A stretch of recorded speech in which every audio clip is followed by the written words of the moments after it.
اللہ الرحمن الرحیم۔ ابھی ماہ مبارک چل رہا ہے، بہت سارے دوست زکوٰۃ کے تعلق سے مسائل پوچھتے ہیں۔ چند باتیں عرض کرنی ہے۔ میں اپنے تمام ساتھیوں سے گزارش کروں گا، زکوٰۃ کا حساب کیا کریں۔ بغیر حساب کے جو آپ اللہ کے راستے میں دے رہے ہیں وہ قبول ہو رہا ہے، لیکن زکوٰۃ ادا نہیں ہو رہا۔ اس لیے خاص اہتمام کے ساتھ، اور یہ اس سے پہلے ایک بات اور سن لیں، زکوٰۃ کے لیے رمضان کا ہونا شرط نہیں ہے، بلکہ زکوٰۃ کے لیے سال کا ہونا شرط ہے۔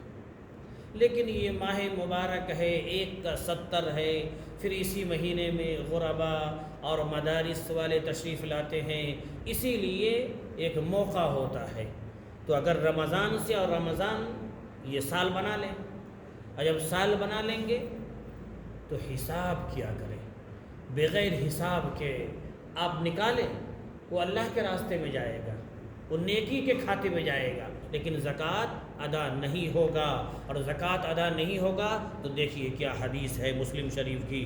رسول اللہ صلی اللہ علیہ وسلم نے فرمایا، جو آدمی سونے چاندی کا مالک ہو اور اس کا حق یعنی زکوٰۃ ادا نہ کرے تو قیامت کے دن اس سونے چاندی کے پترے بنا کر جہنم کی آگ میں تپایا جائے گا۔ پھر اس شخص کے پہلو کو، پیشانی کو اور کمر کو داغا جائے گا، اور یہ سلسلہ قیامت تک چلتا رہے گا۔ پھر فرما رہے ہیں کہ پھر قیامت میں اس کا حساب ہوگا۔ اب حساب و کتاب میں کیا فیصلہ ہوگا، جہنم کا یا جنت کا؟ اس لیے زکوٰۃ اہتمام سے نکالیں، حساب کر کے نکالیں۔ یہ تو ایک بات ہو گئی۔ اب ایک بات ذہن میں رکھ لیں، بعض ساتھی پوچھتے ہیں کیسے نکالیں؟ تو زکوٰۃ کا حساب آپ کر لیں، اور کرنے کے بعد کوئی ضروری نہیں ہے کہ آپ کو کل ہی نکالنا ہے، بلکہ آپ حساب کر کے لکھ لیں کہ میرے اوپر زکوٰۃ 10,000 روپے فرض ہوئے۔ اب یہ 10,000 اگلا رمضان سے پہلے ختم کر دینا ہے، قسط وار۔ بعض ساتھی پوچھتے ہیں میرے پاس تو 10,000 ہے نہیں، کیسے نکالیں؟ شریعت نے سہولت رکھا ہے میرے بھائیوں، آپ یہ کلیکٹ پہلے کر لیں کہ میرے یہاں سونا اور چاندی کتنا ہے۔ اب بعض حضرات پوچھتے ہیں کتنا میں زکوٰۃ ہے، تو مشہور ہے 7.5 تولہ سونا، 52.5 تولہ چاندی، اور نہیں تو 52.5 تولہ چاندی کے بقدر دونوں ملا کر پیسہ آج کے ڈیٹ میں 45,000 روپے، گویا کہ 45,000 روپے کا زیور اگر ہے دونوں ملا کر کے، اب اس پر زکوٰۃ فرض ہے۔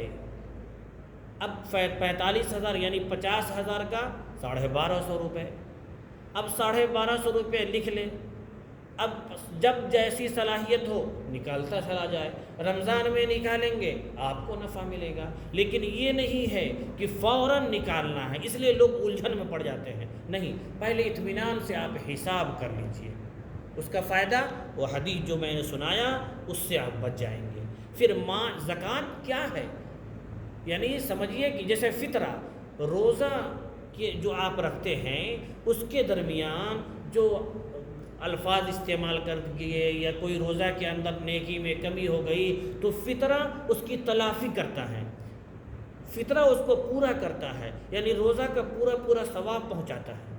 تو اسی طریقے سے زکوٰۃ ادا آپ کر دیں گے تو آپ کے مال کی حفاظت ہوگی، آپ کے مال میں برکت ہوگی، آپ کے مال ضائع نہیں ہوگا، وغیرہ وغیرہ ہے۔ یہ دنیاوی فائدہ ہو گیا، اور اخروی فائدہ اللہ کا حکم ادا ہوگا، نبی کا طریقہ ادا ہوگا، اور وبال جان نہیں بنے گا۔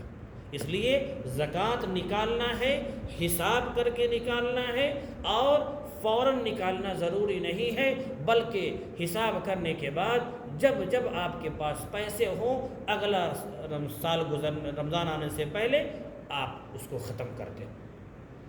اور زکوٰۃ کے لیے حولان حول ضروری ہے، یعنی جو بھی سامان ہے سال گزر گیا ہو، یعنی اگلا رمضان میں میرے پاس زیور 50,000 کا رکھا گیا تھا، اب 50,000 روپے کا ابھی بھی باقی ہے، بڑھ گیا تو بڑھا کے نکالیں گے. کسی کے پاس 1 لاکھ کا ہے تو 1 لاکھ میں 2,500. کسی کے پاس 2 لاکھ کا ہے 2 لاکھ میں 5,000. اسی طریقے سے دکان ہے، آپ دکان نفع اٹھانے کے لیے کرایہ پر لگا دیے ہیں، اب اس کا دام لگا کر اس کی بھی زکوٰۃ نکالیں گے.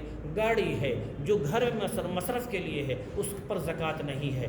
آپ جو گاڑی کرایہ پر لگائے ہوئے ہیں، جس سے آپ کمائی کر رہے ہیں، آج کی قیمت کتنی ہوگی اس گاڑی کی، اب اس کو لکھ لیں. اب اس میں 1 لاکھ میں 2,500 سب کو حساب کر لیں. یعنی خلاصہ یہ ہو گیا کہ حساب کر کے زکوٰۃ نکالیں، اور زکوٰۃ میں جو سہولت شریعت نے رکھی ہے اس پر عمل کریں گے. آپ کو بھی نفع ہوگا، آپ کا مال بھی پاک ہو جائے گا. کل قیامت کے دن اللہ کی پکڑ سے بھی بچ جائیں گے. اللہ رب العزت ہمیں سمجھ عطا فرما دے. آمین.